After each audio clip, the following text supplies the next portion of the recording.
अरे अभी तक जेआईबी नहीं किया, जेआईबी के लिए सीआईबी नहीं किया, ऐसे क्वेश्चन आपके सामने आते रहेंगे। चैनल को सब्सक्राइब कर लीजिए, इस वीडियो को पूरा देखिएगा और अपने दोस्तों के साथ शेयर जरूर कीजिएगा। चलिए चलते हैं वीडियो की ओर। हेलो दोस्तों, आपने बैंक अभी ज्वाइन किया है या पहले किया हुआ है, और अगर आपने जेआईबी नहीं किया तो एक चीज़ तो आप ज़रूर महसूस करते होंगे कि जब भी आप किसी सीनियर कलीग या सीनियर ऑफिसर के सामने जाते हैं तो उसका पहला क्वेश्चन अक्सर ये होता है कि आपने जेआईबी कर लिया है या नहीं कर लिया। तो आपको ह्यूमिलेशन फील होती है, वहाँ पर आपको ऐसा लगता है यार कुछ कमी रह गई। और अगर हम बात करें कि जैसे भी हम किसी भी धर्म के लोग हैं तो हम अपने धार्मिक उसमें लगता है कि एक बार उस भगवान के चरणों में ज़रूर जाना है।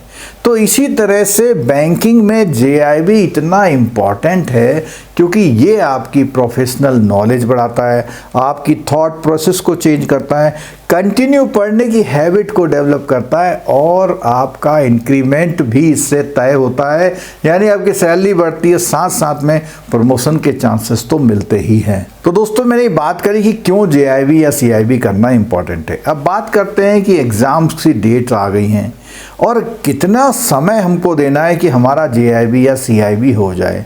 देखिए अगर मैं जेआईबी की बात करूं तो 3 महीने बहुत ईमानदारी से अगर आप देते हैं तो आपका जेआईबी क्लियर हो जाता है। यहीं पर अगर सीआईबी की बात करें तो 4 से 5 महीना ज़रूर देना पड़ता है, क्योंकि जेआईबी में पेपर 3 है, सीआईबी में पेपर हैं 4। अक्सर हमारा जेआईबी सीआईबी नहीं हो पाता, उसके पीछे सबसे पहला कारण है कि हम लोग लेट स्टार्ट करते हैं और सोचते हैं अब करेंगे तब करेंगे, एग्जाम की रात में पढ़ लेंगे या एग्जाम के सुबह से पढ़ लेंगे।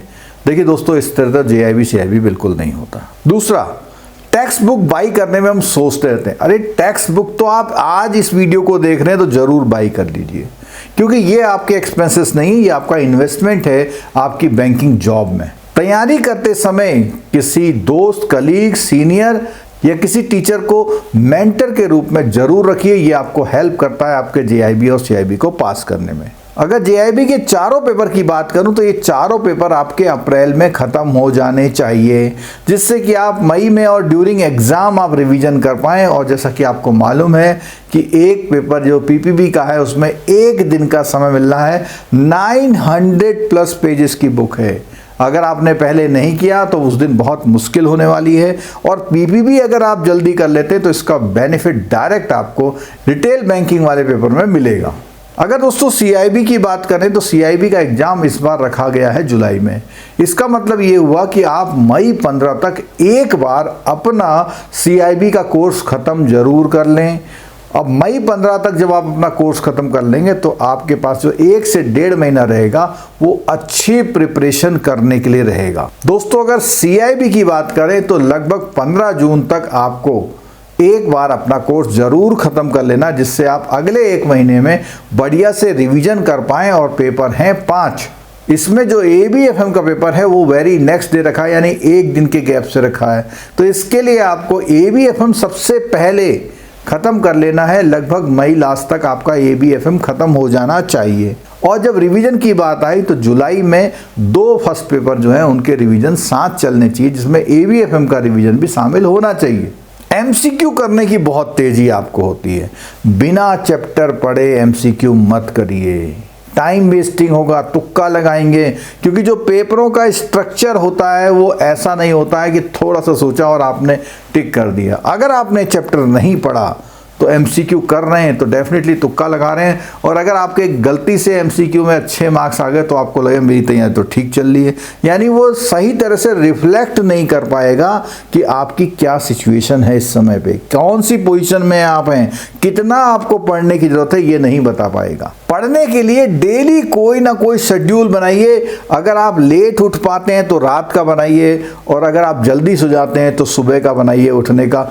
कम से कम 2 से 3 घंटा बिल्कुल, क्योंकि डेट्स आ गई हैं और डेट्स जब आ जाएं एग्ज़ाम की तो उस समय पर 2 से 3 घंटा तो लाजमी बनता ही है, आप दीजिए। अगर आप किताब पढ़ने के आदी नहीं है, किताब पढ़ना आपको अच्छा नहीं लगता है, तो बहुत सारे आजकल सोशल मीडिया प्लेटफॉर्म पे, चाहे वो फेसबुक हो, चाहे वो आपका यूट्यूब पे वीडियोस हो, चाहे जूम पे लाइव क्लास हो, गूगल मीट पे लाइव क्लास हो, तो इनमें से किसी भी क्लास का आप यूज कर सकते हैं। एग्जाम टाइम में होने वाली सभी क्लासेस को जरूर ज्वाइन करिए। ये आपको हेल्प करती है आपकी बढ़िया रिवीजन करने में, और ये उन लोगों को ज्यादा बेनिफिट करती है जिसने ऊपर पहले पढ़ाई कर रखी है। अगर आपने पहले नहीं पढ़ रखा है तो इन मैराथन क्लासेस में आपको इतना कंसंट्रेट होना पड़ता है कि जो भी सुन रहे हैं वो आपको कम से कम एग्जाम तक याद रहे।